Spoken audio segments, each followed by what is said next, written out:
to Russia.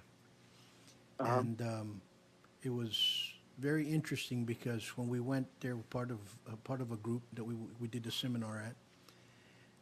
There was the Russians. I guess it was the Russian athletic department of them, and they got together all these individuals from all the different martial arts that were there, and we were in the university basketball court, and they were all divided. People from judo, Kyokukinshkai actually, boxing, wrestling, sambo, some other karates and some other arts that were there. And they basically at the end of this week they said, "Who do you all pick was doing good?" And then they selected individuals. We all selected individuals. You know, he has the ability, she has the ability, and they said, "Okay, you all are now the new Russian Savat Association," and that's how it started. And that was, I see. that's how. And then 6 months later, they were fighting against the French in Paris, and I remember that in November, and I was like, how can it be? You know, we're over there 4 months ago. How can they be fighting already international competition? You know, but that's how Russia got involved with the Savat back then, and that was a while back. And let's touch base on a little bit on you're known more about a gun guru. What has captivated you about the essence of firearms and the essence of self-defense with the firearm and the necessity of that? Well, my captivation with firearms started relatively early. First, obviously, you know, as a young male growing up in the Soviet Union, I had chances through the government-sponsored, you know, different programs that are a little bit more militant than the Boy Scout programs. I had chances to go to military bases, airborne bases, and started my familiarization, so to speak, formal familiarization with firearms in early teens. And at first, there was no thought about, you know, carrying it or having it for self-defense. But then as I grew slightly older, just before my military service, I started kind of realizing that the firearm is, in modern day, in modern society, is an equalizer. You know, it's not a power tool. It's an equalizer for those situations where you are disadvantaged. Correct. And, you know, military service obviously was different. You know, usually you work in groups, usually you work proactively. And, so to speak, you do have carte blanche, for the lack of a better term. You know, you have a freedom to act in the ways that civilians would probably end up in a slam, or if not worse, for a long time if they acted that way. You're absolutely correct. And you know, and that was my first seed of questioning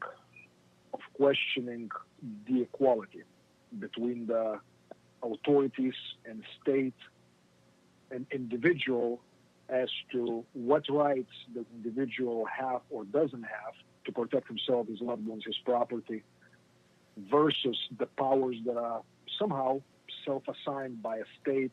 And obviously this was back in Soviet Union, so that was not something that you go like, well, we are democracy, this is not wrong. This is wrong. You don't question that there, back then.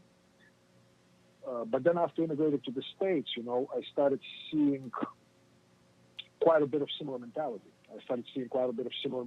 Where even people that are pro-gun, or they call themselves pro-gun, or they say we are for individual freedoms and liberties, they were actually cheering for, let's say, police forces or federal government, you know, having more powers, having special exclusive rights, the way they can act. And to me, the plank where I compare things is I ask this. If a citizen, and I hate using the word law-abiding citizen because law is, again, something that, you know, depends who implemented the law and what it means.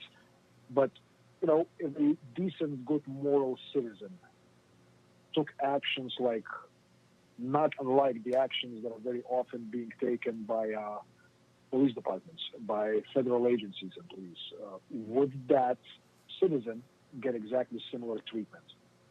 And the question is no. No. The question is absolutely no.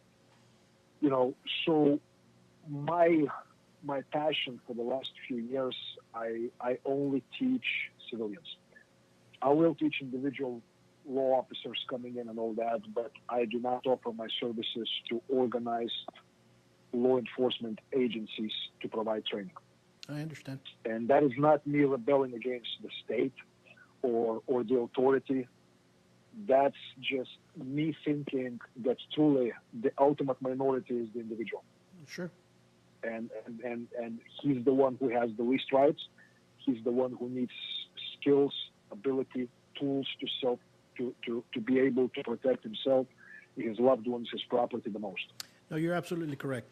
You know, growing up here in Texas, we all grew up with hunting. We all started hunting at a very young age. Some of us did military, some of us continued, some of us did other things.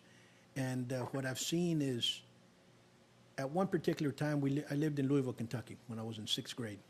And over there, they had a mandatory gun safety course, 6th grade. All 5th and 6th graders had to go through this 3 weeks. The police officer would come down and go through a mandatory gun safety. You had to have it. And nowadays, you don't have that. You don't have that here in Texas. You don't have that anywhere else. And you start having these accidents that occur with kids that find a gun, have no respect for their parents, have no respect for the gun, and all of a sudden they accidentally shoot their little buddy. And then we have the other ones that we've been seeing so many of, God forbid, you know, the issues with the school shootings. And where, again, you have that lack of respect. So I think we have to come back to our basis, because a gun is a tool. And I think we should mandate somewhere along the line in the educational field that there has to be a gun safety. Just like sex education, you have gun safety, you have knife safety, you have to have that. I think we have lost that somewhere. And I think it would prevent a lot of accidents that occur.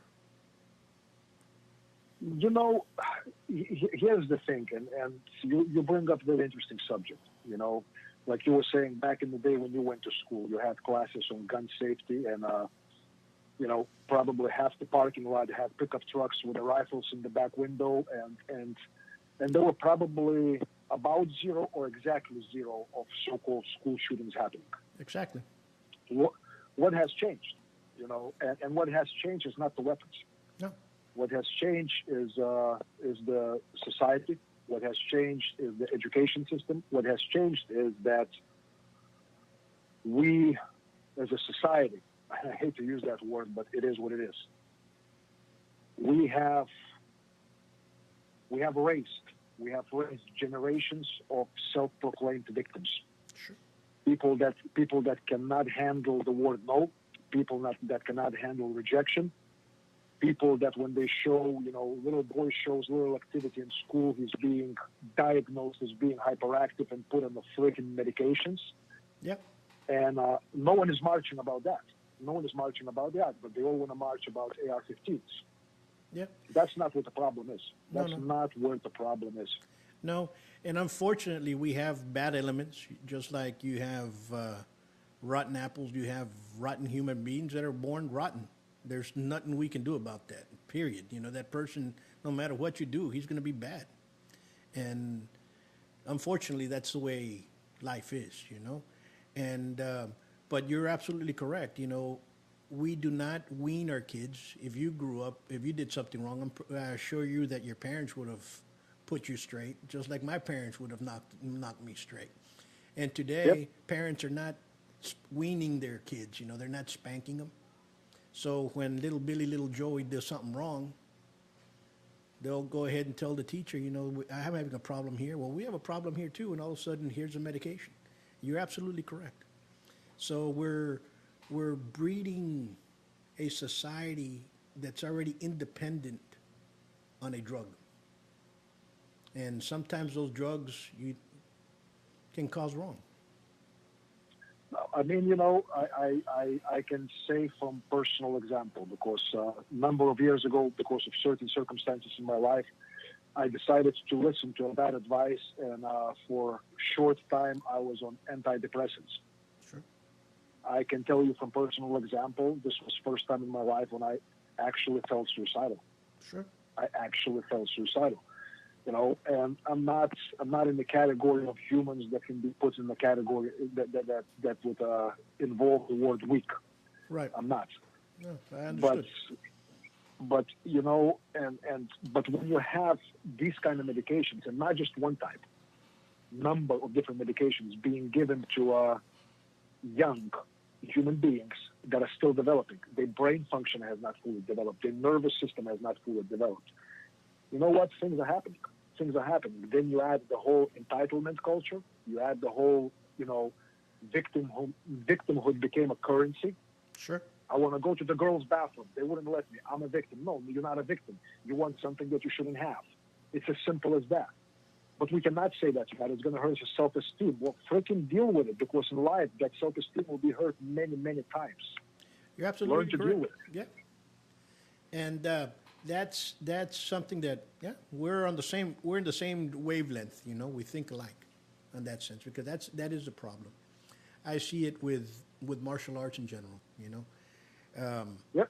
When I was growing up, my uncle always said you have to be on your toes, move on your toes, and I was flat-footed, heel down, didn't want to move, until one day he says, "Okay, take off your shoes, take off your socks," and he taped bottle caps on the bottom of my heels. Put the shoes on. The first time I went down and those bottle caps dug into my feet, well, guess what? I'm on my toes. That's what made me be on the toes now. If I do that to a student now, I'm probably looking at There's going to be there'll be child lawsuits. abuse. You know what I'm saying? So the training is no longer there. So people have, they've watered down this element, and that self-entitlement. You're absolutely correct with that. Yep. And I see the same in many ways because I do quite a bit of training in firearms industry, and I see that tendency, so to speak, happening to where people want to do what makes them feel good. Sure. It's almost like cultural virus. We don't want to go places where we suck. We don't want to go places where it's challenging. We want to do things that we are relatively good at. We're going to get a pat on the shoulder. Someone's going to say, "Attaboy," and everybody feels good. Yep. And everybody feels good. You're absolutely correct. And it's an ever evolving door that somebody has to say, you know what, let's stop using this door. Let's start using that other exit. And it has to come down to that. I don't know where or when society is going to come to that, but they have to stop using that door. We can't be going around in circles. We have to just, that other door over there, that's for reality. This guy's here. Let's start using that door over there. I totally agree with you, Paul, but I think, over years, we've both been around for few springs, so to speak, right? What I realized, and it's not just, like a personal realization because I'm so smart. It's observation that's also been confirmed by reading, listening to some very, very smart and objective people. And here's the thing, changing society, how society responds to things, how it thinks, how it acts, what it teaches, what it promotes, is a good, noble goal. It's never going to happen. Yeah. The only thing we can do is change people close to us. That's exactly right. Or at least try. So, as Jordan B. Peterson says, clean your bedroom. Yeah. Clean your bedroom first before you start changing the world. And, you affect 3 people in your immediate proximity. They maybe down the road will affect 5 people each, and it continues. Yes. And that's the only thing that we can do. Yeah, you're absolutely correct. My wife's from Brazil, and you were commenting, and we're commenting on that video that occurred a couple of weeks ago now with that undercover police officer that you were. Yes. It came out earlier today that the guy that died, the assailant died, and his family is going to get equivalent to 2,500 reales per month because of that. And it's, understand what I'm saying? So the guy went over there. He was a bandit. He went over there to try to kill somebody. He gets hurt, and now the family's going to get paid from the government for the rest of their lives. It's not from the government. Here's the Well, thing. it's for the Government taxpayer. doesn't make money, and that's the interesting part to me, where people go like, well, I don't care if the city pays somebody $20 million for the wrongful death suit or this or that or this or that. And I go like, really? Because it's your money. Yeah, you're absolutely It's your correct. money that was taken away from you without your agreement, generally speaking. You never signed off on the paper that you're going to pay for someone screwing up or lawyers being crooked or the law being twisted or, victimhood mentality being applied, and then everybody has to feel sorry and to meet that feeling of being sorry. Now we're going to have to give family of the criminal, whatever amount it's going to be. I personally never signed on that paper that I agreed to pay for that. No, you're absolutely correct. No, not ever. And it happens all the time. It happens across the nation, across the world, and it's just a continual snowball that's just getting bigger and bigger and bigger and bigger. But let's change tracks here, and we're not going to change the world. Maybe we can, like you said, we can change those around us, which is very important. And let's touch base on our Second Amendment now. Let's touch base on how we can continue with that, the importance of the Second Amendment for the United States. Okay. At this point in the world, United States of America is, to the best of my knowledge, the only country that has two things coming together: First Amendment and Second Amendment. Like from the moral perspective, I can say this: I don't need government's permission to protect my life. Understood. Because life is inalienable right, correct? Yeah. Everybody agrees to that. Life is a right. Everything else, healthcare and all that stuff, we can argue whether it's a right or a privilege or a product or whatever. Okay. The point is that life and maintaining, staying alive, I don't have to ask permission to protect. The fact is, the bad guys have tools that require me to have tools to be able to equalize the situation.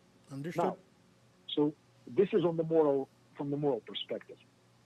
We do have Second Amendment. I don't care how people interpret it. This was written for militias. This was back in 18th century. This was back then they had muskets and all that stuff. Here's the simple thing. One sentence in it. It says, "It shall not be infringed." Period. There is no but. There is no if. There is nothing. It shall not be infringed. Now, am I saying that you should be allowed to own an anti-tank weapon? Yes. That's exactly what I'm saying. That's exactly what I'm saying. And when people go, well, that is crazy. That is irresponsible. People will do crazy things. Mm-hmm. You know what? People will do crazy things with a freaking hammer. Yeah. The problem is that we're trying to limit the tools. Why don't we start limiting the horsepower of automobiles? Why don't we limit automobiles to 120 horsepower? Because there's so many bad drivers that don't know how to use all the power that they have in their Mustang GTs. Why we don't go there? But that would be infringing on someone's rights, right? Well, guess what? It's infringing on every citizen's rights when they say you cannot have 30-round magazine. You cannot have a rifle that's shorter than 16-inch barrel. You cannot have this. You cannot have a selective fire weapon. Why? You're absolutely correct. So Second Amendment, I look at it, we can call it Second Amendment for common ground. I look at it as a right to life and a right to protect life. It's non-negotiable. It's as simple as that. This is not come and take it T-shirt. This is not don't tread on me flag. This is as simple as that. Me, my woman, my kids, our property, and any people that I see around that need my help if something happens, I will use any and all necessary tools available to me. Period. Yeah, we're in agreement. We're in agreement. We're in agreement. So I guess that would put me on the fringes of alternative right on my views. But I'm already on every list of those people that like the labels. So not that I care. Same way. It's never ending. You know, we're not. There's a saying in Spanish that says, "No soy una moneda de oro para caerle bien a todos." In other words, I'm not a little gold coin for everybody to like. You know, so and that's the way I like it. But let's touch base on your positioning and your teaching methods and what you see with not only pistol. Let's go with the rifle and so on and so forth, and talk a little bit about that. Okay. What I have seen, Paul, is this. America is very unique in the way that it truly has a gun culture. There is a gun culture. It's one of very, very few countries in the world that has a grassroots gun culture. What I find interesting that a lot of people, because of that, they automatically make connection that because of that, we also have a gun fighting culture. We don't. We have gun culture, which is shooting guns. There's very little true gunfighting training being offered to civilians. Most of the training is marksmanship and shooting. Sure. My passion, what I want to teach is fighting with a gun. That's what I teach. That's what I do. And so this is not just about being a good shot, although it definitely helps. It's actually a very, very necessary component of being a good fighter with a gun. You need to know how to use your tool, just like any other tool. But the focus has to be on developing the fighter versus human, who depends on technological advances, the newest gun, the better sights, the lighter trigger, the doodads, the gadgetry, and all that stuff to hopefully achieve the result that he needs to achieve. And to prepare a good fighter, it has to start at the bottom. It has to start at the core, which is any fight, including a gunfight, is a physical endeavor. Sure. It's physically challenging. It's physically taxing. It's not easy. Not in the sense that you have to bench press 550 and squat 800. No, not in that sense. But you have to work on your body. You have to understand physiology. You have to understand how stress, emotional hardship, how it affects your performance and function. You know, all of that has to be explored. What I see mostly is people come in and you have your 4 basic safety rules, then you have your grip, your stance, your sight picture alignment, your trigger squeeze, you know, the basics. And people take 3 classes like that, then take 1 class with someone who has a pedigree in special forces or former ranger or this or that. And for some reason, they already have almost a patch on their forehead that in their own mind, they think that they're freaking great Western gunfighters. They are not. They are not. And so with that in mind, that's what I teach. And it upsets a lot of people. It pisses off a lot of people. I ruffle some feathers, and guess what? I like it. It gets the job done. Here's one. What do you prefer as the weapon of your choice for defense? Weapon of my choice for self-defense. Let's firearm. Firearm. Of course, I understand that. I carry all the time, pretty much every time, no matter where I go, a Glock.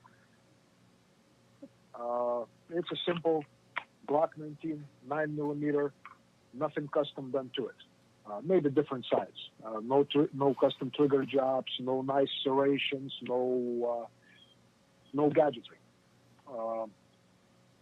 What I prefer to carry, I don't know, Ventureas or AK-47 with a GP-35 grenade launcher? Yes. Can I carry it going to the movie theater or somewhere else? No. So this is practicality. What would I prefer? Hell, I would prefer to probably drive around a new Russian Armata tank. No one would screw with me. And traffic wouldn't be a problem whatsoever. Right. Again, we need to be practical. And so to me, when people say, rifle is your primary weapon, no, for civilian applications, rifle is our secondary weapon. Sure. Because for the most part, you either have it in the trunk of your car, maybe your bedside, maybe in your living room. But as far as walking around the streets, going into office, most likely, at the most, what you can have is going to be a handgun. So that is the primary weapon. Again, what I would like, it's a different story. Right. But the reality is that the handgun, for 99% of the people, more than 99% of the people, is the primary weapon of self-defense. That's where focus of training, as far as the firearms training, that's where it should be. I see too many people trying to attend long-range tactical sniping courses and this, that. I'm like, it's a proven fact, data, that well over 90% of civilian encounters involving firearms happen within 25 yards. Well over 90% of those happen within 15 feet. And 90% of those happen within spitting distance. So possibility versus probability. You may have to shoot someone a mile away, but more likely someone will try to shoot you from about arm's reach. Yeah. And this is where it's going to happen. So this is where your training should be. And because of those distances, that training should involve a lot more than shooting. You need to learn weapon retention. You need to learn weapon access. You need to learn empty hand combatives. You need to learn all those things before you get to the trigger, because sometimes trigger, even from legal perspective, will not be the option that you want to do, because you may win that fight, but for the next 5 years, you're going to lose your wife, your house, your job, everyone you know, and then you're probably going to hope that you died in that fight. No, you're absolutely correct.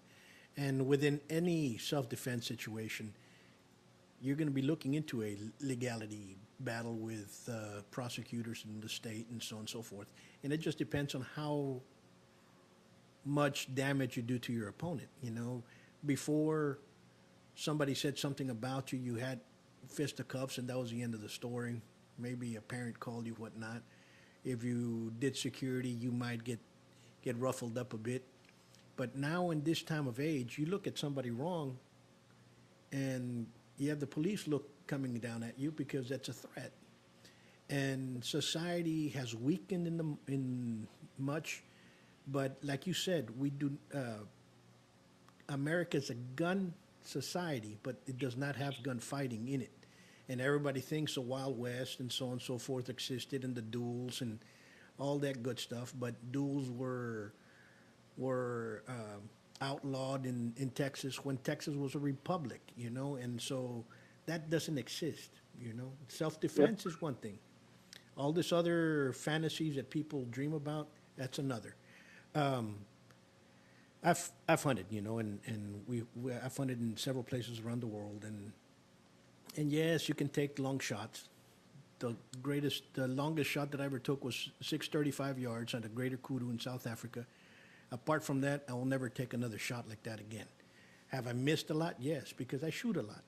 When you start looking at distances past 200 yards, going into 250, 300, and so on and so forth, you're going to miss.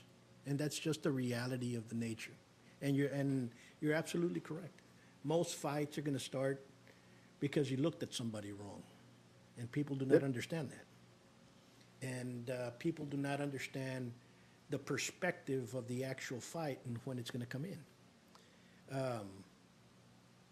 I don't know who shared it the other day. I don't know if it was you or somebody else shared it. I think they were somewhere in Eastern Europe, and they're sitting in a bus stop or a train stop and so on and so forth, and there are two gentlemen talking. All of a sudden, one reaches over, pulls out a screwdriver, and pops the other one twice in the heart. Yeah, that was actually in Ukraine. In the Ukraine? And when that's a fight, that's the end of the story. That guy is down in the ground, and it's over. People do not understand all that. He actually died. He actually died. From what I've heard, he was hit in the aortic arch. Sure. and he pretty much bled out very, very quickly. Yeah, of course. You know, it was hit with a what, screwdriver or pencil, no? Sorry about that. Could you repeat that? I couldn't hear. What did he use, a screwdriver or a pencil or something to that effect, no? No, it was a screwdriver. It was a screwdriver. It was a screwdriver, yeah. And I was telling some of my students that actually there's still quite a few men in Eastern Europe, older generation, that carry screwdrivers. Sure. Because back in the Soviet times, obviously, you know, carrying fighting knives was frowned upon by police and so forth. And a lot of men, especially men that have done time in hard places, they, through experience, learned that screwdriver is actually a much more formidable weapon when it has to go through the bone, including the skull. Sure. And when I was growing up, Paul, there were 3 people that I knew that were killed with a screwdriver. Yeah. So this is not something that has been isolated or you know, one-off kind of event. Screwdriver was actually a very common, legit carry weapon Of back course. in those days. Of course. You know, here, growing up on the border, we used to walk across to Mexico and back. And a friend of mine walking back, you know, we used to go out there and drink and come back. And I don't agree, and I want nothing to do with Mexico now. But, you know, I have a nice little scar right here. If you can see it. Yeah. Right there. It's called an ice pick. You know, so that guy came at me, I blocked it, and here I'm bleeding left and right. And people do not understand that fights, people are going to use weapons. And that's just the way it is. The street is very cruel. And streets in Europe, the streets here, all over America, are very cruel. So when people go out there and try to train in self-defense and say, I'm just going to go do an art like Tai Chi because I'm going to combat against a bunch of people, well, good luck. You know, you need to actually have trained in something to get to that level. And training is not a twice a week, once a week. I put on my uniform and I go into the school and work out and then leave and I'm this hero. It actually takes, you have to cross train, you have to build yourself up, it's a long process. That's why It is a very long process. that's why a lot of people favor guns, you know. That's a lot easier. You know, the European weapons of washed out the European martial arts. It takes time to be proficient. It's not going to happen overnight. So it's a lot easier for you to shoot 50 rounds to 100 rounds a week and get proficient than to throw a correct jab. It's true. And, you know, coming back to what you said earlier about when people say, you know, the legal consequences of your actions. Some people will use this cliche saying, which to a certain degree is true, you know, better be judged by 12 than carried by 6, I believe. Sure. That's the way it goes. I've never heard one person who actually has been judged by 12 to repeat that phrase again. Mm-hmm. Yeah. You're absolutely correct. Being judged by 12, the legal system will be harsh, will be very harsh to you. You know, obviously it varies state by state, locality by locality, and obviously the situation will dictate what's going to happen. But it's not going to be an easy route. It's not going to be an easy route, you know. So when people say, I don't care about that, I really give zero, you know, F's about it. No, you shouldn't. You should care about it. Your training should involve consideration. That's not to say that you should water down your training, but you should consider what you're doing, what results it will have, and how those results will translate into a legal realm. No, you're absolutely correct. Regardless whether you're doing kick punch to gun self-defense, the instant that it occurs and the instant that a police officer comes in, you're already in a legal battle. And that's just the way it is. And I tell my students is, you guys want to go hell raise, you guys want to go out there and be the tough guy at the bar, you can do so. But you better have about 30 grand in your pocket ready to waste, because if you get in a fight Everybody has a phone. Nobody's going to stop you. Everybody's going to be filming you. You're going to be on YouTube and on Facebook faster than white on rice. And people are going to tell you the next day, this is what he did, this is what he didn't, this he should have done this. And guess what? You're going to be finding yourself, getting yourself out of jail, bail bondsman, lawyer, and so on and so forth. Absolutely. And people don't understand that. But if it needs to happen, well, then it happens. But it's not something that one looks forward to it. No, no. Smart people, people that are objective, people that are actually really, truly good fighters, they don't look for things like that. No, they no. don't. You know, and that's, I don't know. You know, getting older, I'm thinking maybe, just maybe, our parents and grandparents were actually correct when they say that you'll understand when you get older. No, you're absolutely correct. Professors of mine, you know, and I had some that were tremendous, you know, and, you know, my Professor Buitrón, who was the brigadier commander to the French anti-terrorist police. And he used to always come out with, yeah, if what matters is who goes home, but you actually have to understand that there's consequences when you go home. And he would always say that, you know, and I love him for that. But that's just the way it is. People don't understand. People, or they don't want to understand. They don't know the consequences of it. I see a lot of people doing Brazilian jiu-jitsu, which is beautiful. And those I'm actually wearing a jiu-jitsu t-shirt today, you know. Not that I'm pushing jiu-jitsu or advertising it, but it just so happens this is what I wear. But here's the thing, you know, what you just said about that people want to do what they want to do and they don't want to consider certain things, consider consequences, consider certain issues and questions. I think the terminology being used, actually me and my fiancé just discussed it the other day, it's intellectual laziness. Yeah. You know, it's very easy to be intellectually lazy and just say, you know what, screw it. I'm going to do what I'm going to do and let the chips fall where they may. Once they start falling, you're going to wish for a rewind button.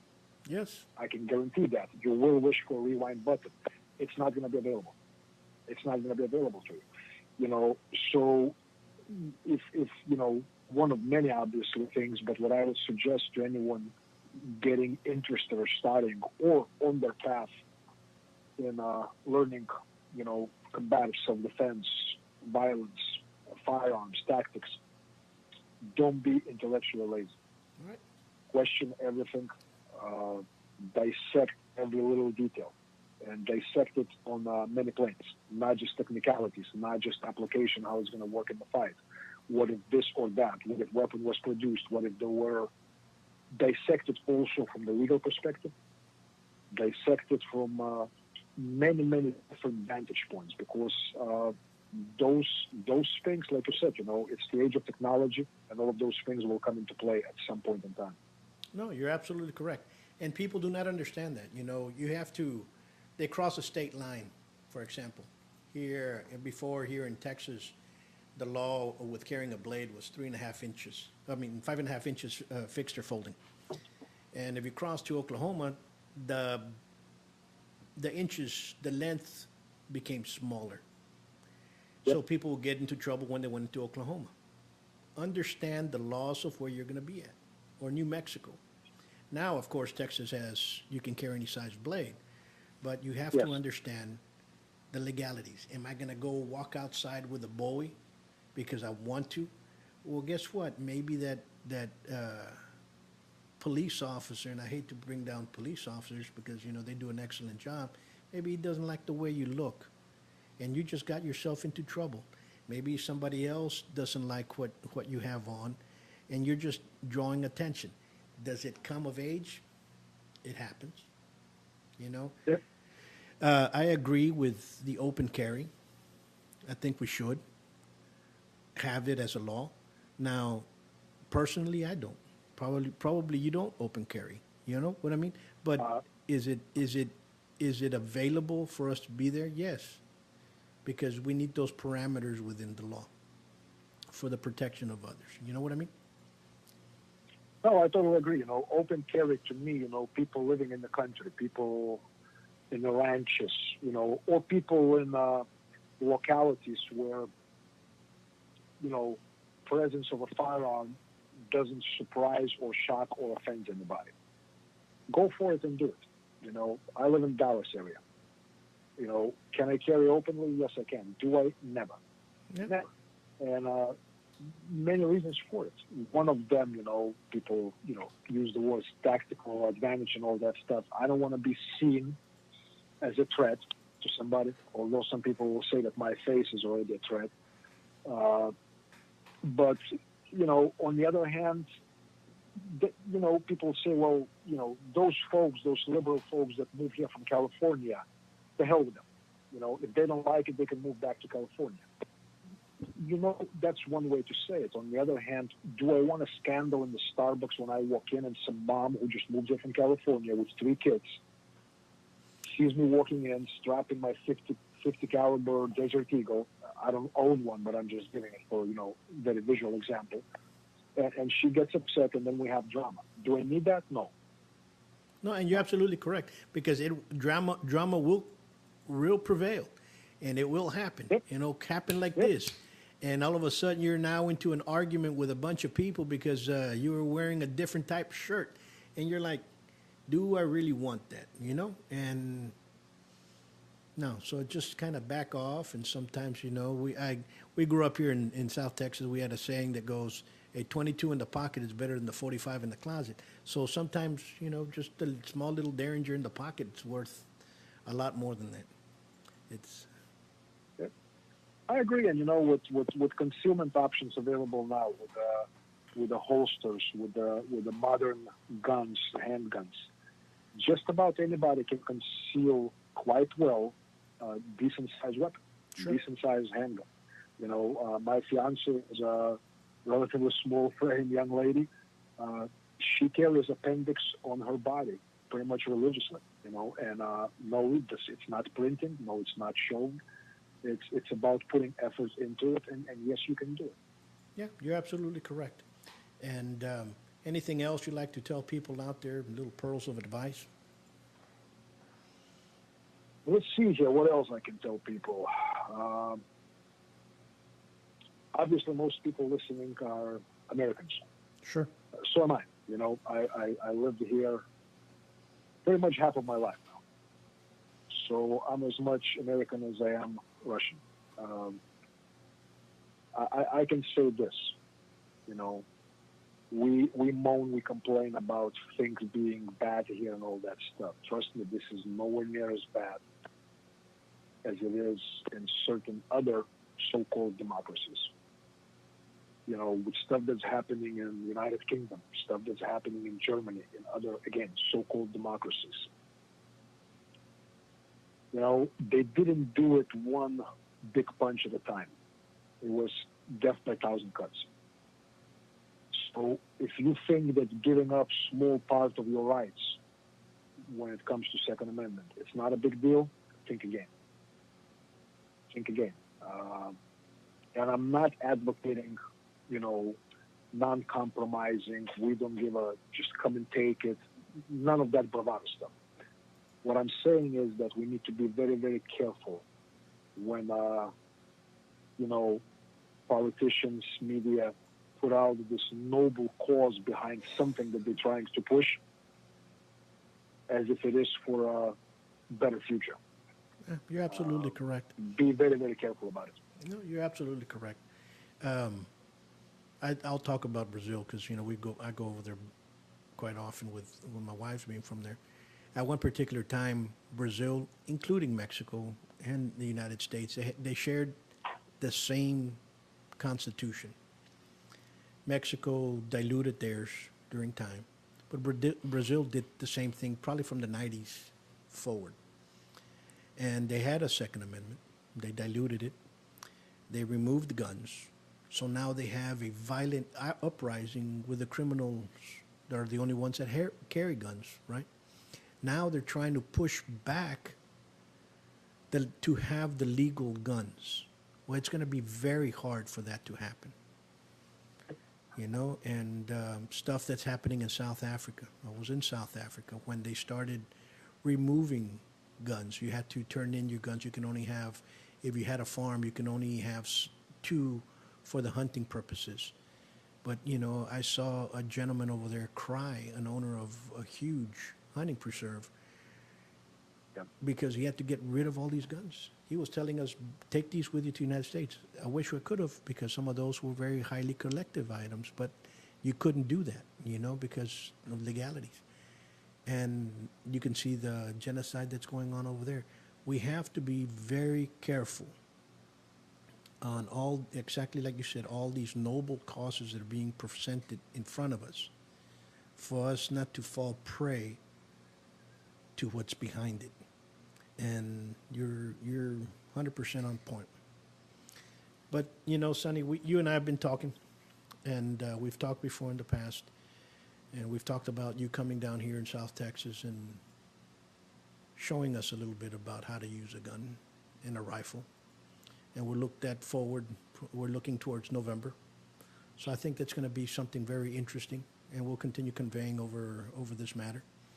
But just for those out there, what would you present when you come out on a workshop? Could you repeat that? Repeat that again? When you come out in November, what would you present? Yes. What would be the curriculum? What I will present is, I call it AK knowledge. Basically, it's a fighting rifle course.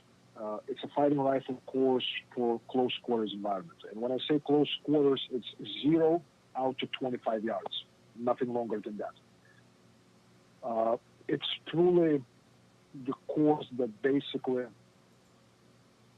shaves off all the fat from the meat. It's nothing but lean and mean. Over years of teaching, kind of got to the point to where, I started recognizing things that are spices, additives, ingredients that are not necessary, but sometimes they're cool, sometimes they are attractive, sometimes all of that has been removed. This is pure core of fighting with a rifle. I've seen people do 4-hour classes on malfunction clearing. In this class that you'll be able to attend in November, malfunction clearing will be explained in exactly 3 minutes, because it is that simple. In the context of a gunfight, it is that simple. And there's, so from that sense, while I call this a, baseline essential course, this is not basic course. It's going to have a whole lot of information. There's going to be a lot of hands-on work. The reason why I call it baseline, because again, it's a baseline meat. It's a baseline meat without additive spices that distract and take people in different directions, where they go like, what if I use that red dot? Should I have a 1 to 6 scope or 1 to 8 scope? All of that will be non-essential. This is going to be bare bones fighting with a rifle. It's going to be relatively high stress. The drills that I have, they are, regardless of your level, you may be novice as far as the gunfighting. You may be a good shooter, but novice as far as the gunfighting. Or you may be an expert who's been on the SWAT team for 20 years and you have, 460 entries behind your belt. Everyone will be challenged at their own level. And as I said, it took me quite some time to develop methodology to where it works that way, where it's not course only for tier 1 operators, or this is course only for beginners.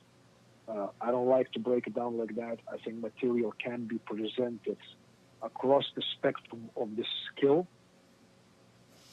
and it will be received and acquired and digested based on the skill level of each individual attending, if that makes sense. It does make sense. That makes sense.